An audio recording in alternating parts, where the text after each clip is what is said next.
Lire la parole de Dieu. Le sous-thème cet avant-midi, c'est comment vaincre la tentation. Amen.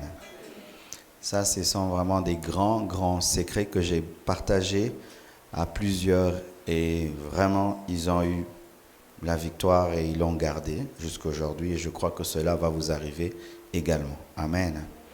Nous sommes dans 1 Corinthiens 10, verset 13. Vous y êtes, hein?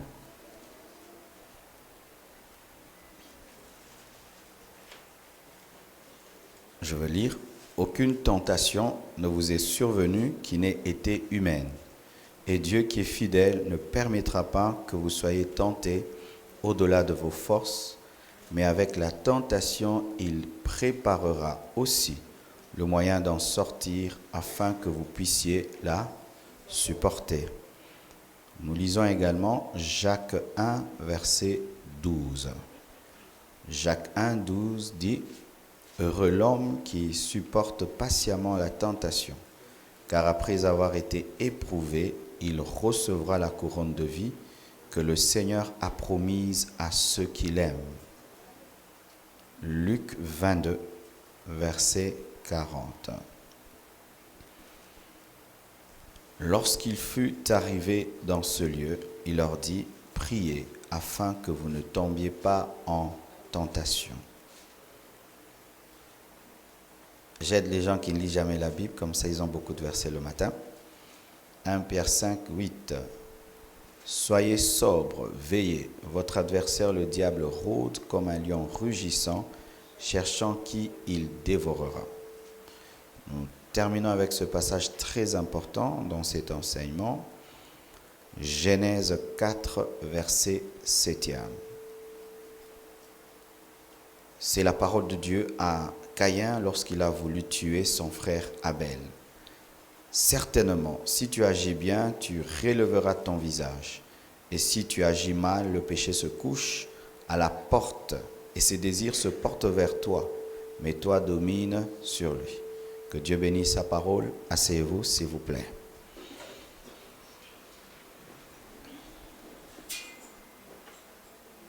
Comment vaincre la tentation? Comment vaincre une tentation récurrente? Amen. Hein?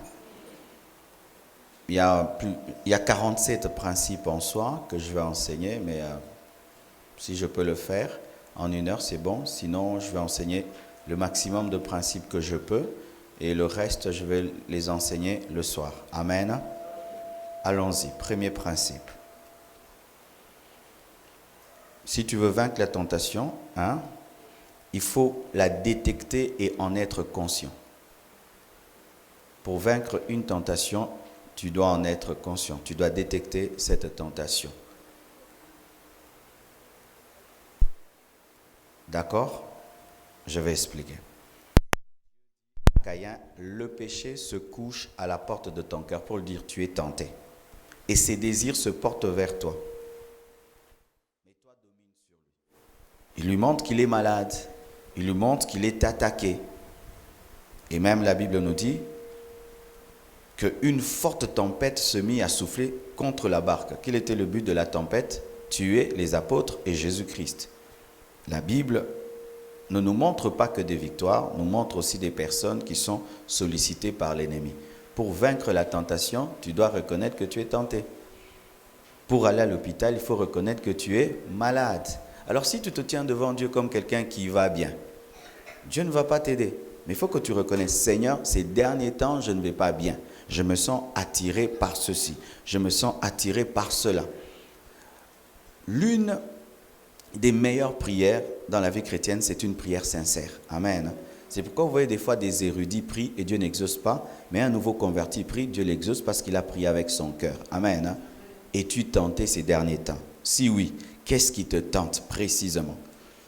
Dernièrement, une femme vient me voir. Elle me dit, pasteur, ces derniers temps, je suis tenté. Elle précise, je suis tenté ces derniers temps de coucher à la fois avec 2 hommes. Un fantasme commence dans sa tête. Elle, pas un homme, 2. Elle reconnaît que sa tentation, c'est assouvir un fantasme bizarre de connaître à la fois 2 hommes. Elle en est consciente. Et comme elle en est consciente, elle va se protéger. Quelle est ta tentation? Ce qui est pour toi tentation ne l'est pas pour moi. Ceux qui te combattent ne me combattent pas. Ceux qui me combattent ne te combattent pas. Et des fois, bien aimés, nous combattons le diable en désordre sans connaître précisément dans quel domaine il nous combat. Certains sont attaqués par la masturbation. D'autres qu'on parle de masturbation, ils rient. Ils disent, c'est quoi ça vous aussi? Mais l'autre, c'est la pornographie. Et l'autre dit, mais comment vous regardez des trucs aussi sales? C'est rien pour lui. Mais d'autres, c'est le lesbianisme. Mais d'autres, toi, comment tu peux être lesbienne? Ce qui est tentation pour toi ne l'est pas pour l'autre. Qu'est-ce qui te tente? Et alors, quand tu le sais, tu te tiens devant Dieu par rapport à cela. Mais il faut être conscient et le reconnaître. Je suis tenté dans ce domaine. Deuxième principe. C'est bon? Il faut garder le contrôle quand tu es tenté. Il faut garder ton sang-froid quand tu es tenté. Il ne faut pas perdre le contrôle dans la tentation, sinon tu vas oublier tous les versets bibliques que tu connais. Amen. Il faut garder le contrôle. La Bible nous dit, le péché se couche à la porte de ton cœur, mais toi domine sur lui. Garde le contrôle. Résistez au diable, il fuira loin de vous. Gardez le contrôle. La Bible dit que Jésus dormait en dépit de la tempête. Il a gardé le contrôle. Il se réveille et il parle à la tempête. Amen. Lorsque tu es tenté, n'oublie pas qui tu es. Parce que la tentation vient pour te déstabiliser. Mais quand tu te souviens qui tu es, tu dis au nom de Jésus, je ne le ferai pas. Et tu peux prononcer un verset biblique. Tu peux te souvenir des promesses de Dieu. Tu peux te souvenir de ta destinée. Mais quand seulement tu perds le contrôle, tu oublies que tu es appelé à des grandes choses. L'une des choses qui a aidé Joseph à vaincre la tentation, il avait gardé le contrôle. Il était conscient qu'il était là par grâce et que c'est Potiphar qui l'avait aidé. Et il était aussi conscient qui ne pouvait pas toucher à la femme d'autrui. La parole était restée dans son cœur, il a gardé le contrôle. Les gens tombent parce qu'ils perdent le contrôle. Quand tu es tenté, tu commences maintenant, oh Dieu, tu m'abandonnes. Mais non, tu n'es pas encore tombé, tu es tenté. Alléluia.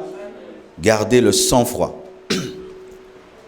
Un homme te tente, tu sens parce que la tentation réveille des pulsions, des désirs. Mais malgré que tu les sens, tu te contrôles. Je ne le ferai pas. Même si je sens ceci, même si mes pensées me dérangent, je ne le ferai pas. Je garde le contrôle. La tempête se lève, Jésus se tient debout et il parle à la tempête. Mais les apôtres s'agitent, mais celui qui n'est pas agité, c'est celui qui a la victoire. Amen. Gardez toujours le contrôle. Quand tu te tiens devant Dieu, et tu es tenté, ne prie pas comme quelqu'un qui est agité. Oh Dieu, je vais tomber. Oh Dieu, je vais tomber. Oh Dieu, je vais tomber. Tu vas tomber. Seigneur, je suis tenté, mais je sais que tu es avec moi et par ta force, je vais te dominer. Je puis tout par celui qui me fortifie. Au nom de Jésus, tu auras la victoire. Troisième principe.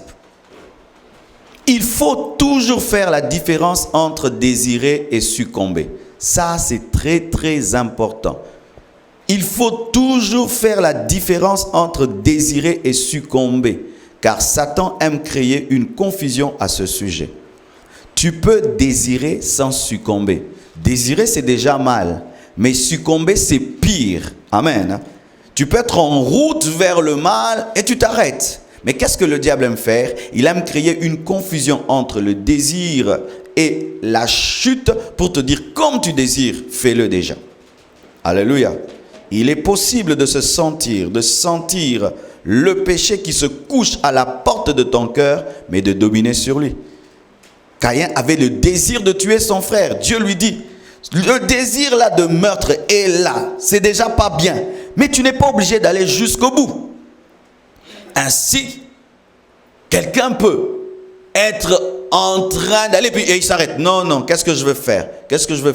Je me souviens une sœur, elle commençait déjà à tomber. Elle dit, non, elle s'est rhabillée, elle est partie.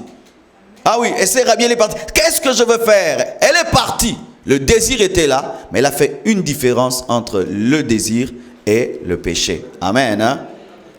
Satan te remplit de désir et te dit, comme tu as désiré, tu as déjà péché, et alors fais-le. Non. Tu peux dire, je ne le ferai pas. Amen. Une autre chose. 4. Il faut fortifier ton esprit par la prière. C'est pourquoi il dit, priez afin de ne pas tomber dans la tentation, car la chair est faible, mais l'esprit est bien disposé. Il faut fortifier l'esprit par la prière, par le jeûne, la méditation et la communion fraternelle. Si tu veux vaincre la tentation, tu dois être un homme de prière, une femme de prière. Tu dois être un homme de jeûne, une femme de jeûne. Tu dois être un homme qui médite la parole, qui vit dans la communion fraternelle, pas avec n'importe qui, avec des enfants de Dieu qui craignent aussi Dieu. Alléluia. Car c'est seulement un esprit fort qui arrive à dominer sur le péché, pas une volonté ferme. Je donne un exemple. Je ne recharge pas mon téléphone, mais je veux appeler. Je ne recharge pas mon téléphone et je veux lire des vidéos, je veux appeler, recevoir des SMS. La volonté est là, mais je n'ai pas la force. Et un esprit qui ne prie pas est comme un téléphone qui est lobat. Il y a beaucoup de volonté, mais il n'y a pas de force. Et des fois, les gens tombent dans le péché, non pas parce qu'ils n'aiment pas Dieu, ils n'ont pas la force. Et pourquoi? Ils ne se sont pas rechargés spirituellement. Ils ne prient pas, ils ne jeûnent pas, ils ne lisent pas la Bible, ils ne fréquentent pas des gens qui l'affectent spirituellement, mais veulent dominer le péché. Comment tu vas le faire? Est-ce qu'une personne affamée peut gagner un sprint? Non. Tu veux remporter la victoire, mais est-ce que tu as la force? Quelle est la Bible? Quel est le verset que tu as lu ce matin? Est-ce que vous lisez la Bible? Les gens sont capables de passer toute une année sans lire un seul chapitre de la Bible. Mais comment est-ce que vous allez vaincre le diable? Parce que votre esprit se nourrit des Écritures, de la parole de Dieu. La parole de Dieu contient un esprit de sainteté, un esprit de crainte de Dieu. Mais quand maintenant vous ne lisez pas la Bible, comment vous aurez la force de résister? Lorsque le diable a attaqué Jésus, il a dit il est écrit, et Jésus a dit aussi il est aussi écrit. Mais si tu n'as pas l'il est aussi écrit, comment est-ce que tu vas vaincre l'il est écrit du diable? L'église doit revenir à la Bible. À la Bible, bien aimé. Chanter, danser, c'est bien. Mais il faut méditer la parole. Où tu la lis, alors sérieusement. Pas comme les gens font là. Je vais lire. Seigneur, parle-moi. Là où il touche. Ah, Dieu m'a parlé. Il y a quelqu'un qui a fait ça. Il a fait. Et puis on dit, Judas alla et s'est pendu. Et l'autre, il était écrit, va et fait de même. Il a dit. Judas alla et s'est pendu, va et fait de même. Ah, je dois me pendre. Ah non, Seigneur, c'est pas toi. Non, continue la méthode là de fico fio. Non, on appelle ça fico fio. Dieu dit ça. Oui, il jette sa Bible par terre. Là où ça tombe. Lisez la Bible de Genèse à Apocalypse. Même dans les engendras que vous n'aimez pas, il y a des révélations. Dans les chroniques des chroniques. Quelles sont les révélations qu'il y a dans les chroniques? Si vous prenez les noms de ces personnes qui sont en hébreu, vous les mettez en français et vous allez voir qu'il y a des grandes révélations. Si le père s'appelle puissance et si la mère s'appelle adoration et le fils s'appelle prospérité, ça veut dire quoi? La puissance et l'adoration amènent la prospérité. Il n'y a aucun verset qui est inutile. Lisez la Bible de Genèse à Apocalypse. Un véritable chrétien qui est sérieux doit lire toute la Bible. Toute la Bible. Pas les pasteurs. Nous tous, nous devons connaître les Écritures comme les chrétiens de Béret qui pouvaient vérifier les enseignements du grand Paul. Mais si quand vous dit lisez Apocalypse, vous cherchez dans les glossaires. Alléluia. Lisez la parole. Et ainsi, devant la tentation, comme l'épée, une parole sortira de ton esprit et te dira, il est écrit, je ne le ferai pas. Mais si tu n'as pas de verset, tu n'auras que des non. Je ne veux pas. Non. Non quoi? Non. Non. Non quoi? Non. Non. C'est pas bien. C'est pas bien pourquoi? C'est pas bien. C'est pas bien pourquoi. Et si tu trouves maintenant un démon qui est très intelligent, qui manipule la parole de Dieu, il va t'avoir. Parce qu'il y a des niveaux et des niveaux de tentation. Hein. Il y a des gens qui viennent vers toi, rien que je t'aime. Mais d'autres viennent, il est écrit. Et Élie dit à la femme de mettre son enfant et il coucha sur cet enfant et il est écrit. Je connais une fille qui a perdu sa virginité, plutôt qui est tombée dans l'impudicité avec un homme parce qu'elle ne connaissait pas la parole. Elle sort, elle rencontre un jeune garçon qui dit « Le Seigneur m'a dit que tu as perdu quelque chose que personne ne connaît. » Mais tout le monde a perdu quelque chose que personne ne connaît. Elle dit « Oui, oui, oui. » Et c'était à toi de dire « Mais si tu connais, dis-moi tout. Tu as perdu quelque chose, quelque chose. Personne ne connaît, personne ne connaît. » Oui, c'est vrai. Tout le monde pense que je suis vierge, mais je ne le suis pas. Ah, c'est ça. Et Dieu m'a dit, va te restaurer. Comment? On va prier. Il prie, il dit, le Seigneur vient de me dire que tu dois chercher aussi un jeune garçon de 12 ans qui n'a point connu de femme. Et si tu t'unis à lui, du coup, tu seras restauré. Ah, c'est vrai. Va chercher. Est-ce que tu vas trouver? Elle rentre, je n'ai pas trouvé. Ah, Dieu m'a dit maintenant que je puisse le faire moi-même. Et il a fait. Et puis il dit, maintenant on va prier. Tu me tiens les mains. Toi tu vas à gauche et tu reviens. Et on va à gauche, tu reviens. Mais laisse les sacs ici, laisse tes bijoux ici, ça te charge. Et ils vont, ils prient, ils reviennent. Après il prend les sacs, il s'en va, elle revient, elle est toute seule. Elle revient me chercher en pleurant. Si elle connaissait la parole, elle saura que Dieu ne fait pas ce miracle-là. Vous connaîtrez la vérité vous affranchira et vous protégera. Une personne qui n'a pas la connaissance n'est pas protégée. On va utiliser la Bible pour te tuer et te détruire. Méditez la parole, ne priez pas seulement, méditez aussi. Les gens prient trop mais ne méditent pas souvent. C'est comme si vous mangez un gros foufou mais sans sauce. Aussi, il faut prier. Prier te donne la force et la puissance et recherche ton esprit afin que ton nom demeure un non. Parce qu'il y a des noms qui deviennent des oui. Mais c'est la prière qui te permet de dire non et de continuer à dire non. Sans la prière, je ne serai jamais debout. Je prie le matin, je prie à midi, je prie le soir, je me réveille la nuit, je prie encore. Et des fois, je fais les mêmes prières. Mais ce sont ces prières qui m'aident. Garde-moi fidèle à toi. Garde-moi dans la sainteté. Garde-moi dans la crainte de Dieu. Donne-moi la haine et l'horreur du péché. Donne-moi de t'aimer de tout mon cœur. Tous les jours de ma vie, je prie comme ça. Le jour que j'arrêterai de prier comme ça, un péché va s'infiltrer dans ma vie. Priez afin de ne pas tomber dans la tentation et jeûner aussi. Bien-aimés frères et sœurs, celui qui ne jeûne pas n'a pas de discipline par rapport à son corps. Car jeûner te permet de dire non. Pourquoi? C'est ta nourriture. Tu as le droit de la manger quand tu veux, mais tu t'en prives. C'est une grande discipline. Et surtout vous ici, qui avez tout le temps la nourriture. Parce qu'au Congo, les gens jeûnent des fois, il n'y en a pas, et il dit, ah, mais tu n'as pas jeûné, quoi, tu n'en avais pas. Mais quand c'est ta nourriture, et tu peux ouvrir le frigo et manger, et tu dis, je ne vais pas manger pendant 3 jours, quelle discipline en soi. Tu ne t'es pas seulement privé de nourriture, tu as aiguisé ton esprit à dire non. Et un homme qui peut dire non à ce qui est légitime, pourra dire non à ce qui n'est pas à lui. Les hommes qui jeûnent et prient ont une forte volonté. Parce qu'ils peuvent se priver de nourriture. La nourriture qui donne la vie, ils peuvent s'en priver. Et quand tu ne jeûnes pas, tu auras un esprit qui dira oui à tout. C'est pourquoi je suis toujours étonné de voir un homme qui jeûne et qui prie et qui demeure dans le péché. Il faut une délivrance. Ah oui, parce que le jeûne donne la sanctification, donne la consécration. Quand tu sors d'un jeûne, tu sens que tu es dans des dimensions élevées. C'est pourquoi, bien-aimés, ne jeûnez pas seulement quand vous avez des problèmes. Jeûnez pour vous consacrer. C'est pourquoi il y a une vidéo que j'ai dit, le jeûne de consécration. Je n'ai pas de problème, je m'offre seulement. Je me présente devant Dieu. Un matin, tu te réveilles, tu dis, je ne prends pas mon déjeuner. Pourquoi? Pour discipliner mon esprit à dire non. Alléluia. Si tu veux vaincre la tentation, côtoie des hommes qui craignent Dieu. Imagine que tu es en train de tomber et tu vas visiter ton frère, ta soeur qui te... Ah, tu sais, j'ai un témoignage, pourquoi? Tel homme, un millionnaire, est venu m'a tenté, mais je lui ai dit non. Alors que toi, tu viens de tomber. Ça va t'enseigner. Quand tu côtoies des gens qui se sanctifient, tu vas te sanctifier. Parce qu'ils ont des témoignages de sanctification.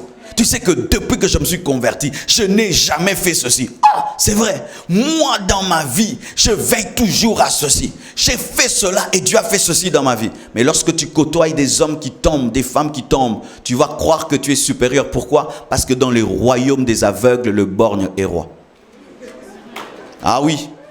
Ah, et l'autre va dire, moi je tombe tous les jours. Tu dis, ah moi je tombe que samedi, quand même ça va.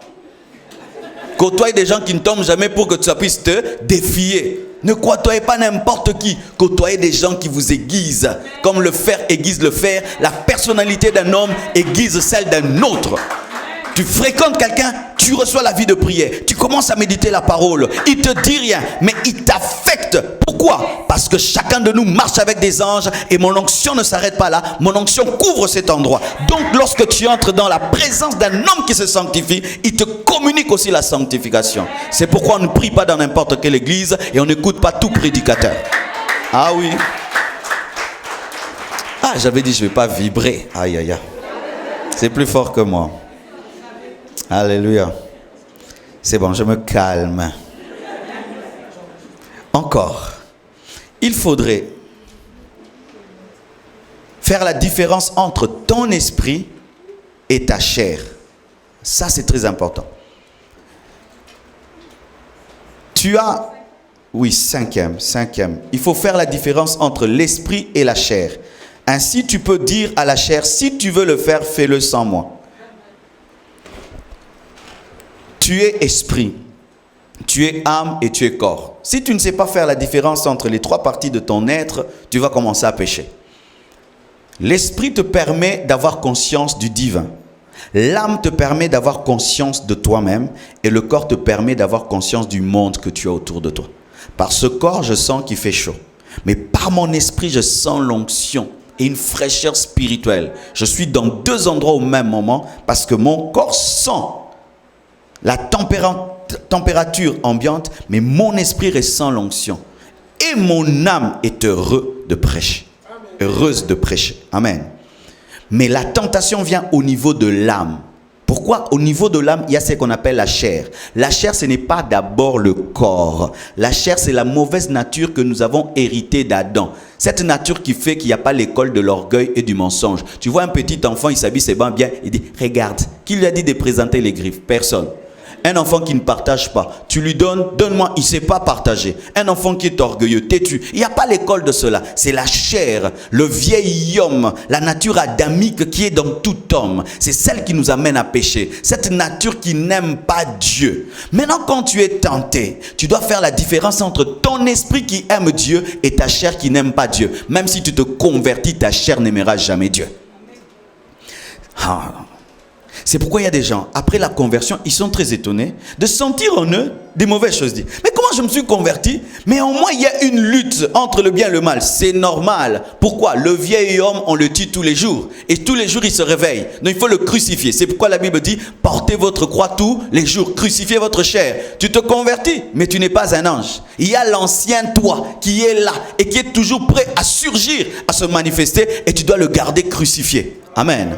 Maintenant, lorsque ta chair se réveille et veut t'amener vers le mal et le péché, tu dois la discerner et lui parler, disant, vas-y, fais-le. Mais moi, l'esprit, je reste ici.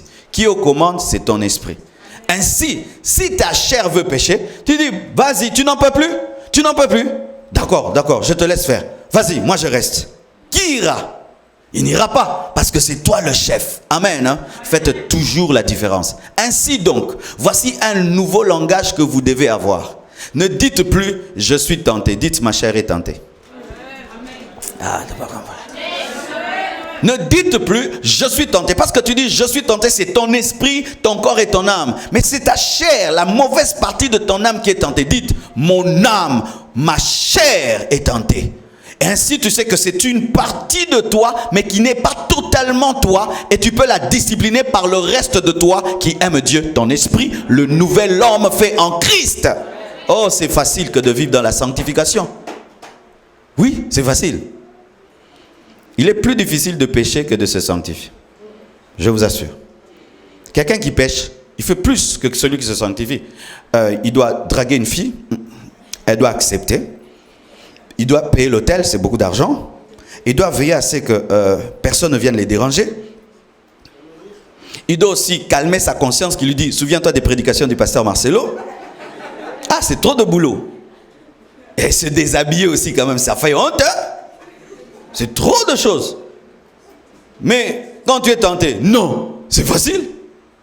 Quand vous péchez, vous faites trop. C'est comme sourire et être en colère. Quand on se met en colère, on utilise beaucoup de muscles et ça fait vieillir. Mais quand on sourit, on utilise peu de muscles. Il est plus facile de sourire que de se mettre en colère. Il en est de même avec le péché. Il y a trop de boulot, trop de boulot. Il y a un homme, sa femme est décédée. Et puis on lui a dit, Marie, tu as dit, que je reprenne encore, draguer une fille, dotée, près d'autres, qu'on m'appelle fiancée. J'y arriverai pas. Trop de boulot. Dis à ton voisin, c'est facile de vivre dans la sainteté. Oui, jamais tu ne sauras vivre dans la sainteté si tu ne dis pas que c'est facile. Jamais.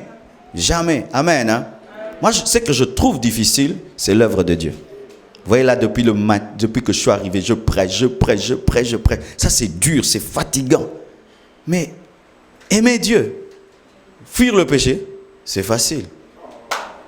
Ah oui, l'œuvre de Dieu est difficile. Mais fuir le péché, quand on est chrétien, C'est un poisson dans l'eau. Est-ce que tu as déjà vu un poisson musclé dans l'eau? Si tu vois un poisson musclé dans l'eau, c'est la sorcellerie. Et si tu vois un poisson qui transpire dans l'eau, c'est pas normal. Mais si un homme entre dans l'eau, il doit ressortir. Si la vie chrétienne est difficile, peut-être que tu n'es pas converti, mais tu penses l'être. Ah oui. Certains au milieu de vous, vous êtes des païens, mais vous voulez être des chrétiens. Ainsi, vous voulez vivre dans l'eau alors que vous n'avez pas des branchies. Ah oui. Parce qu'aujourd'hui, nous donnons déjà la chrétienté. Tu es chrétien, mais il n'a pas la nouvelle nature. Maintenant, il veut jeûner comme vous, craindre Dieu comme vous. Il n'arrive pas. Et il pense qu'il est destiné à aller en enfer alors qu'il n'est pas encore né. On ne lave pas un enfant qui n'est pas sorti du ventre. Mais tu n'es pas encore né, mais tu veux te laver, te sanctifier. Mais il faut d'abord naître de la parole et de l'esprit. Et si tu es venu à l'église par la porte de l'invitation, tu n'es pas un converti, tu es un invité. Mais par mégarde, à force de s'habituer, on va t'appeler frère, sœur. Mais toi-même, tu sens que tu es un païen. Tu n'arrives pas. Mais comment ils disent que c'est facile? Mais tu es païen.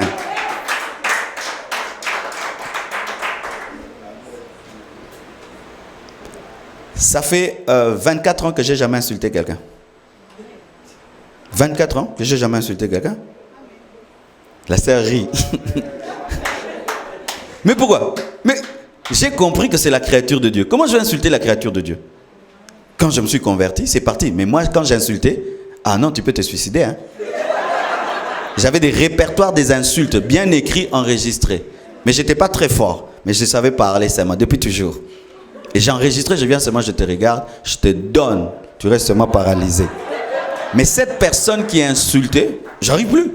Même si je fais l'effort, j'arrive plus. Ça ne sort pas, ça ne vient pas. C'est ça la nouvelle nature en Jésus. Si tu es en Christ, tu es une nouvelle créature. Les choses anciennes sont passées et toutes choses sont devenues nouvelles. Aujourd'hui, il y a des fausses conversions. Certaines personnes vraiment sont des prématurés spirituels. Il faut qu'on vous mette dans une couveuse spirituelle pour que vous recevrez la force. Je vous assure, si tu sens que malgré ta conversion, tu vis comme dans le monde, pose-toi des questions. Peut-être que tu n'es pas converti. Tu es venu auprès de Dieu parce que tu as des problèmes.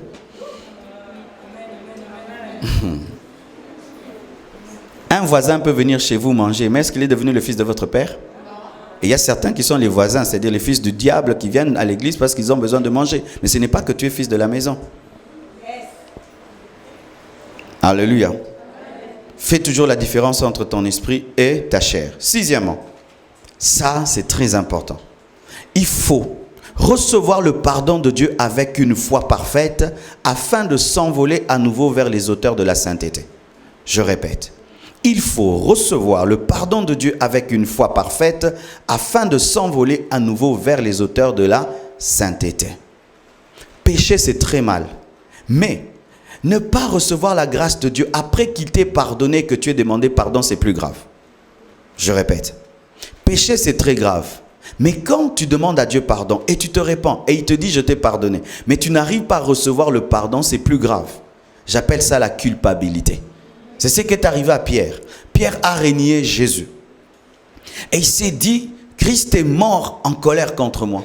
Et lorsque Christ est ressuscité, il a dit, allez dire à mes frères et à Pierre que je le précède en Galilée. Pourquoi? Pour qu'il sache que je lui ai pardonné. Mais Pierre pouvait dire, Jésus ne m'aimera plus jamais. Mais il lui dit, Pierre, m'aimes-tu? Paie mes brebis. Il lui demande 3 fois, m'aimes-tu? Parce qu'il a régné 3 fois, afin d'annuler les 3 fois où il a régné. Bien-aimé, quand tu pêches, et tu demandes à Dieu pardon. Tu n'as pas besoin de sentir que tu es pardonné, ni de voir où le sang de Jésus-Christ est en train de couler pour te laver. Crois que Dieu t'a pardonné. Pourquoi? Parce que si tu ne crois pas, tu vas encore pécher. On a la force de continuer lorsqu'on croit qu'on est pardonné. Mais si tu es culpabilisé, chaque fois que tu pries, tu penses à combien de fois tu as avorté. Combien de fois tu as avorté. Le Dieu va te dire, tu as avorté 3 fois et tu ne crois pas que tu es pardonné. Avorte encore 4 fois et puis 5 fois. Tu tombes dans l'impudicité et puis tu demandes à Dieu pardon. Mais tu ne crois pas qu'il te pardonne. Il va te dire, tombe encore, Dieu ne t'a pas pardonné. Ce sont les personnes qui croient qu'elles sont pardonnées qui se relèvent pour s'envoler à nouveau dans la sainteté. Tu ne peux jamais sortir de la boue si tu ne crois pas qu'on peut te laver de la boue. Alléluia. Bien-aimés frères, sœurs, beaucoup de chrétiens ont du mal à croire que Dieu pardonne. Ça, c'est souvent le problème des gens qui vivent dans la sainteté. Oui. Quelqu'un qui vit dans la sainteté toute sa vie, le jour qu'il pêche une fois, il ne croit pas que Dieu lui pardonne. Pourquoi? Parce que la plupart des temps, nous servons Dieu par notre propre justice. Et le jour maintenant que ta fausse justice là est touchée et Dieu maintenant veut te revêtir de sa justice, tu dis il ne va plus me pardonner. Pourquoi? Parce que tu sers Dieu avec tes œuvres.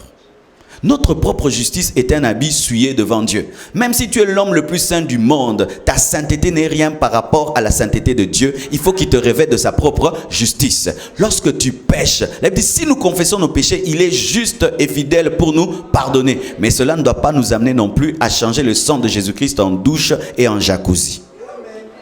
Alors, il y a des gens qui ont des jacuzzi du sang de Jésus. Il te dit, que Dieu me pardonne le péché que je vais faire. Que Dieu me pardonne ce que je vais te faire. Donc, il a des crédits déjà du pardon. En avance, quoi. Seigneur, je veux pécher, mais tu me pardonnes déjà en avance. Hein? Jacuzzi.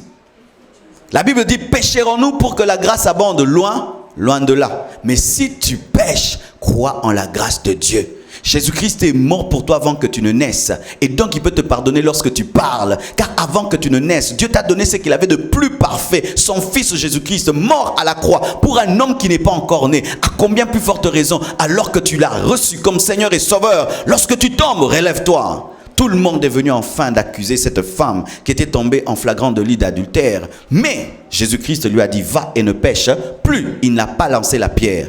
Le Dieu que tu pries est saint, mais il est aussi amour. Bien-aimés frères, toute ma jeunesse, j'étais un incrédule. Et je me suis converti par l'apparition de Jésus-Christ dans ma salle de bain. Je suis allé prendre mon bain et quand je voulus sortir, j'ai vu une lumière au-devant de moi. Une voix m'a parlé. Marcelo, convertis-toi. J'ai dit à la voix, qu'est-ce que se convertir? Et la voix me dira, souviens-toi des paroles de mon serviteur Jean. Jean me disait, si tu fais un pas, Dieu fera 9 pas pour toi. Je lui disais, les métis ne prient pas, les métis sont impudiques. Moi, si je prie, je vais abandonner Dieu. Et il m'a dit, fais le premier pas, toi crois, répands-toi, Dieu fera le reste. Et il m'a rappelé les paroles de son serviteur. Dans cette salle de bain, j'ai ressenti 2 choses au même moment. La sainteté de Dieu qui me chassait et l'amour de Dieu qui m'attirait. Bien aimé, l'isolant de la sainteté, c'est l'amour de Dieu. Car si l'amour de Dieu n'est point là, nous serons tous brûlés. C'est pourquoi, bien aimé, ne sois pas un chrétien qui ne vit que par la sainteté, vis aussi par la grâce et l'amour de Dieu. Si tu n'es pas dans cet équilibre, le jour où tu pécheras contre la sainteté de Dieu, il n'y aura pas la grâce pour te récupérer. Si tu confesses un péché et un prophète vient te prophétiser un péché qui est pardonné, dis c'est pas Dieu parce que Dieu a oublié. Dans le domaine du pardon, Dieu souffre d'amnésie. Et quand tu reviens, Seigneur, tu vois le péché là que j'ai commis il y a 2 ans. Lequel? Non, celui de 2 ans. Lequel? Non, celui de 2 ans. Lequel? Maintenant Dieu dit lequel, le prophète le cite. Non, tu n'es pas un vrai prophète. Qui t'a révélé ça? C'est l'accusateur, Satan. Mais ce n'est pas Dieu. Ce n'est pas Dieu. Quand je vois les années que j'ai pris avec mes enfants, je ne sais, j'oublie même ce qu'ils ont fait. Non, un jour Oracle avait cassé ça. Quel verre? Je ne sais plus. J'oublie vite parce que je l'aime. J'ai une alliance qui est plus forte que ce qu'il fait. Mais il y a des chrétiens qui sont toujours en train de rappeler à Dieu. Et on les amène dans des combats spirituels qui ne sont pas de Dieu, en train de déterrer des péchés anciens. Dieu t'a déjà pardonné. Oh, nous allons maintenant confesser. Quel péché? Les péchés d'il y a 10 ans. Oh, loin comme ça, loin comme ça, loin comme ça. Non, je ne vais pas confesser. Seigneur, merci de m'avoir pardonné. Je refuse. Je ne confesserai pas. Ne confessez pas des péchés pour faire plaisir aux gens. Et d'autres reçoivent Jésus-Christ 1000 fois. Qui va recevoir Jésus? Il reçoit. Il reçoit. Il dit non, le Jésus du pasteur Marcelo, il doit être meilleur. Je reçois encore le Jésus du pasteur Marcelo. On est converti une seule fois. Alléluia. Si Dieu t'a pardonné, il t'a pardonné. Et tu n'as pas besoin de le sentir, tu as besoin de le croire. Nous recevons la grâce de Dieu par la foi. Mais d'autres, ils veulent trembler, tressaillir, sentir la paix. Je n'ai pas besoin de sentir. La foi est une ferme assurance des choses qu'on espère et une démonstration de celles qu'on ne voit pas. Le pardon aussi, c'est quelque chose que je ne vois pas.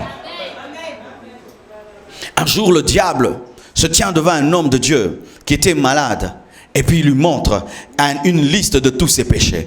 Tous ses péchés, tous ses péchés. Il lui compte, tu as fait ça, tu as fait ça, tu as fait ça, tu as fait ça. Et l'homme de Dieu malade lui dit, c'est vrai, j'ai fait ça. Mais je sais aussi que le sang de Jésus-Christ a lavé tout ça. Et tout d'un coup, il y a une goutte de sang qui tombe sur ce papier et commence à tout effacer. Bien-aimé, si le diable te rappelle ce que tu as fait, dis-lui aussi, je sais aussi quelque chose.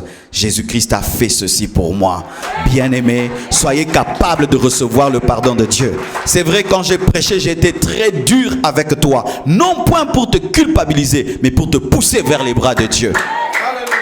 Répands-toi et crois que Dieu t'a pardonné. Recommence à zéro. Et si même tu l'avais servi, tu l'as abandonné, tu peux recommencer une nouvelle histoire. Alors que le fils prodigue marchait vers le Père courait vers le Père, le Fils, le Dieu que tu cherches te recherche et il va plus vite que toi. Le Fils marchait vers le Père, mais le Père courait. Mais qui a fait du mal? C'était le Fils. Le Fils a dilapidé ses biens, mais le Père a couru vers le Fils. Bien-aimé, c'est Adam et Ève qui ont péché, mais qui a cherché l'autre? C'est Dieu. L'amour de Dieu nous cherche même lorsque on ne le recherche pas. Christ est mort alors qu'on ne priait pas, alors que nous étions des païens. Christ a tout accompli pour nous. Et maintenant que tu le sers, si tu arrives de chuter, relève-toi et poussette-toi. Crois qu'il t'a pardonné, continue. Mais ne t'habitue pas à cela, car si tu voles et on te repasse le dos, Jésus te pardonne, mais le triangle reste. Les conséquences restent. Tu commets l'impudicité, Dieu te pardonne. Il peut te pardonner, mais il ne te guérit pas du sida. Ah oui, il ne faut pas jouer avec la grâce de Dieu. Dieu peut te pardonner, mais ta réputation est détruite. Il t'a pardonné, tu vas au ciel, mais ta réputation aux yeux des hommes. Pourquoi? Parce que les hommes pardonnent, plutôt Dieu pardonne, mais les hommes n'oublient pas. Alors tu perds la confiance des hommes. Dieu peut te pardonner, mais tu détruis ton foyer parce que ta femme n'arrive pas à te pardonner ton adultère, ton mari n'arrive pas à te pardonner, mais Dieu t'a pardonné. Alors si vous voulez jouer avec la grâce de Dieu parce que Dieu pardonne, les conséquences sociales ou même spirituelles peuvent être graves. Un homme de Dieu, tu pèches, l'église meurt, mais Dieu t'a pardonné, mais l'église, elle est partie. Et quand tu parles, tu n'auras plus la même crédibilité qu'avant parce que les gens trouvent que tu as des failles. Mais devant Dieu, tout est parfait, mais devant les hommes. C'est pourquoi la Bible dit, pécherons-nous pour que la grâce abonde? Loin de là. Mais si tu pèches, répands-toi, crois que Dieu te pardonne. Mais ne joue pas avec la grâce parce que Dieu pardonne. Vous comprenez l'équilibre? Amen. Mon message, c'est l'amour, la sainteté, la puissance et l'équilibre. C'est ça mon message. Prêchez l'amour de Dieu, prêchez la sainteté de Dieu, prêchez la puissance de Dieu et prêchez l'équilibre. Amen. Une autre chose. Il me reste combien? 5 minutes? 10 minutes, merci. Aussi,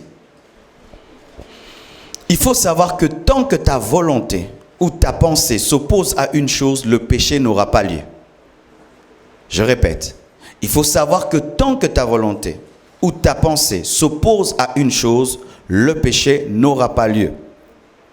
Car le péché n'est pas une imposition, mais une sollicitation. Dis à ton voisin, le péché est une sollicitation, mais pas une imposition.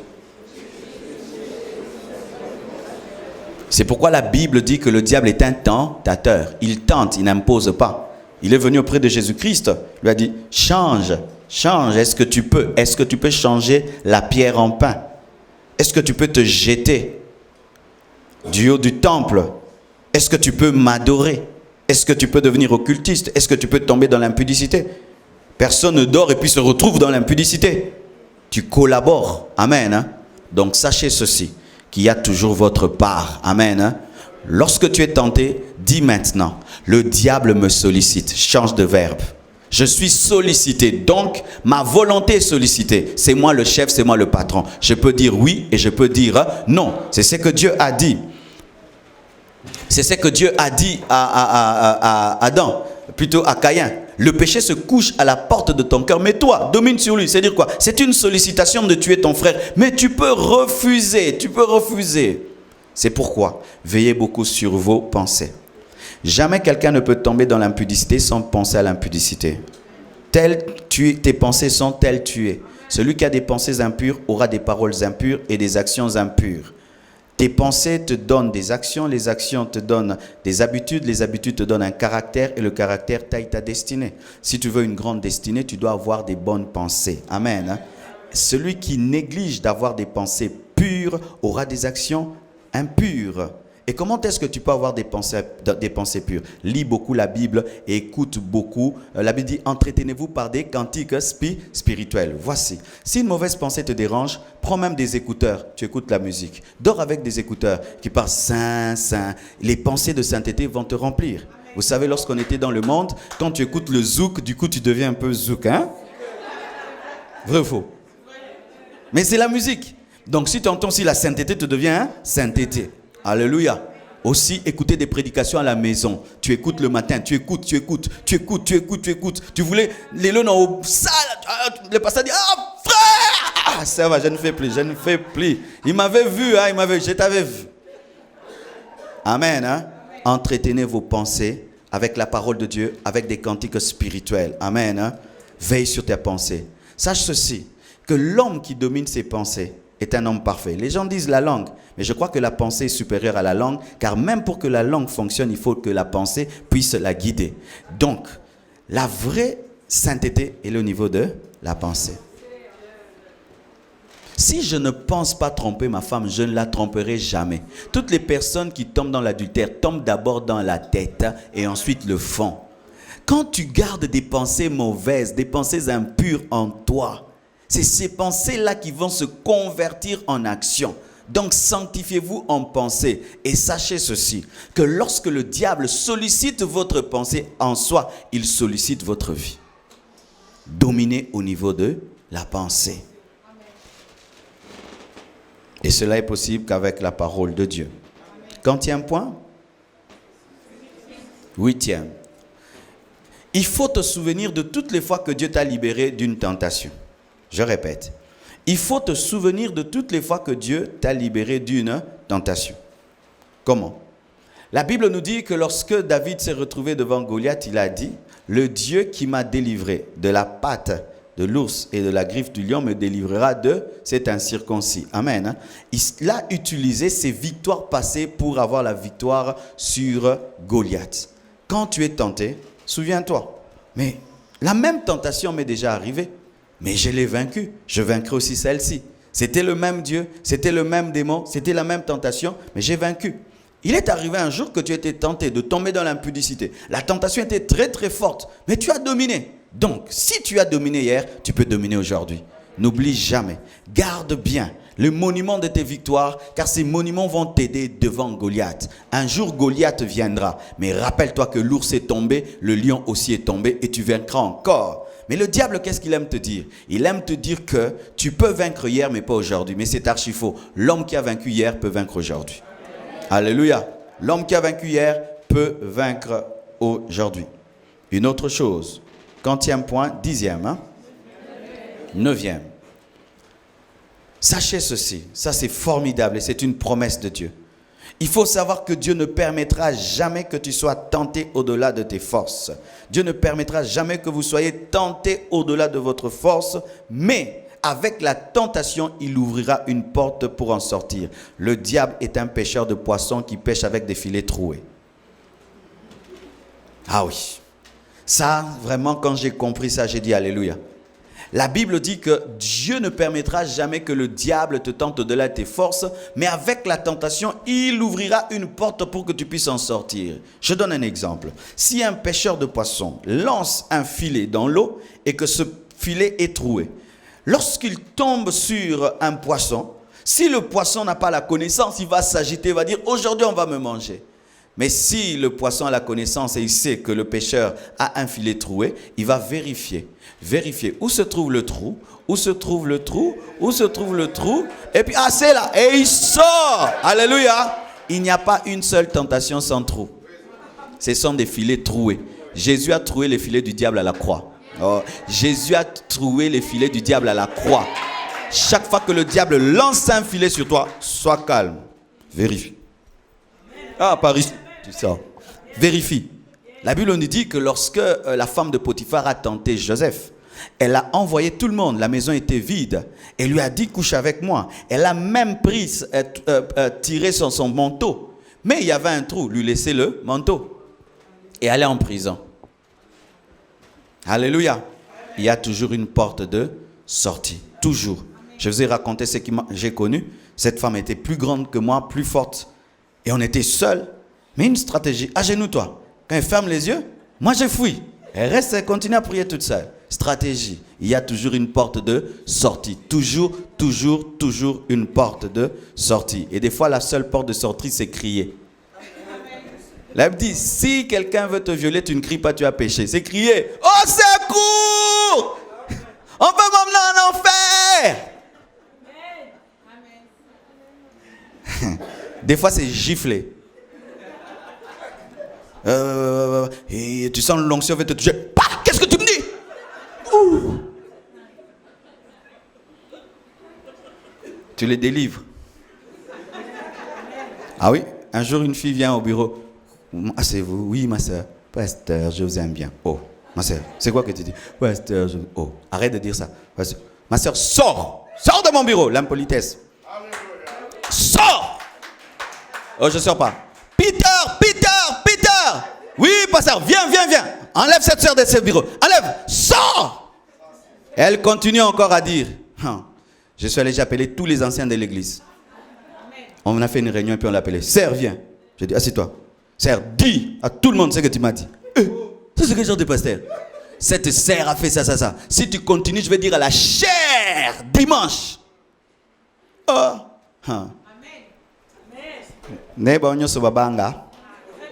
À la compassion, il est connu que si tu oses draguer le pasteur Marcelo, ça sera connu à la chair. C'est une porte pour sortir. Donc, quand tu viens, sache que c'est la vie où tu es vraiment un kamikaze. Donc, soit ça marche, mais si ça ne marche pas, oh là là, je vais faire un séminaire sur toi. Et tout le monde le sait, n'ose pas, on va... Oui, c'est une manière d'en sortir.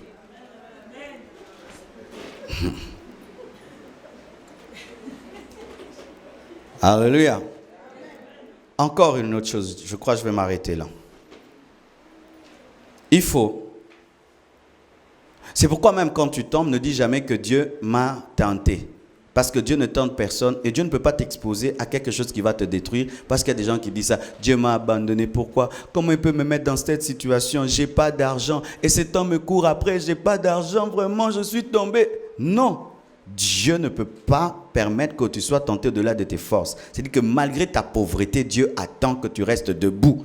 Ce n'est jamais une raison. On n'a jamais raison de pécher parce que la tentation est forte. La Bible dit aucune tentation ne sera plus forte que toi. C'est pourquoi Dieu te juge parce qu'il sait que tu avais la force. Chaque fois que nous tombons dans le péché, nous avons refusé d'utiliser la force qui est supérieure au péché. Je termine. Il faut en parler à la tentation. Il faut parler de la tentation à une oreille attentive mais discrète. Des fois, mes frères et sœurs, pour vaincre une tentation, il faut aller dire à quelqu'un, je suis tenté. Pas à Dieu, à quelqu'un. Il faut partager cela.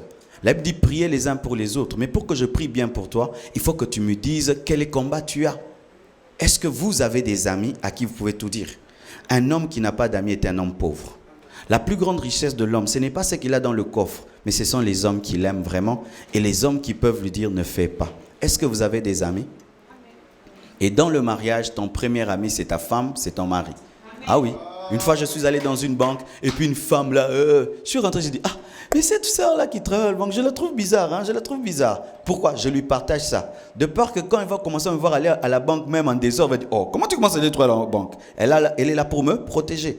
Les gens tombent dans le péché parce qu'ils cherchent à vaincre le péché seuls. Quand tu es marié, il faut combattre le péché avec ta femme, avec ton mari. Tu sors, ton patron te drague, tu viens dire à ton mari, mon patron me drague. Non, je protège le travail. Ah bon? Le travail est plus que ton mariage. L'argent est plus que ton mariage. Une femme te dérange, tu dis à ta femme, cette fille-là, je ne la trouve pas normale. Cette fille, elle est bizarre, il faut que tu t'en occupes. Il ne faut pas permettre qu'elle vienne trop près de moi. Il faut le faire. Il faut confier cela. Aussi, lorsqu'un péché est récurrent dans ta vie, revient et revient, des fois, il te libère lorsque tu en parles. Un jour, j'ai tenu une croisade d'évangélisation. Il y avait beaucoup d'hommes de Dieu. Et je finis de prêcher, et je vois un homme de Dieu qui vient. Et souvent, après, quand on prêche, les hommes de Dieu, quand ils nous suivent, c'est pour nous féliciter. C'était bien, c'était bien. Lui, quand il vient, il ne me dit pas c'était bien. Il dit, Dieu m'a dit de te dire quelque chose. Je vis dans tel péché, ça fait des années. J'ai tout fait pour abandonner. J'ai jeûné, j'ai prié, j'arrive pas. Mais Dieu m'a dit de te le dire pour que tu pries pour moi. J'ai prié pour lui et Dieu l'a délivré. Amen. Il y a des fois certains péchés qui demeurent dans ta vie parce que ce sont des microbes anaérobies. Vous connaissez les microbes anaérobies? Ce sont des microbes qui vivent dans l'eau. Mais quand tu les sors de l'eau, tu les exposes à l'air, ils meurent. Et il y a certains péchés qui meurent quand seulement tu en parles.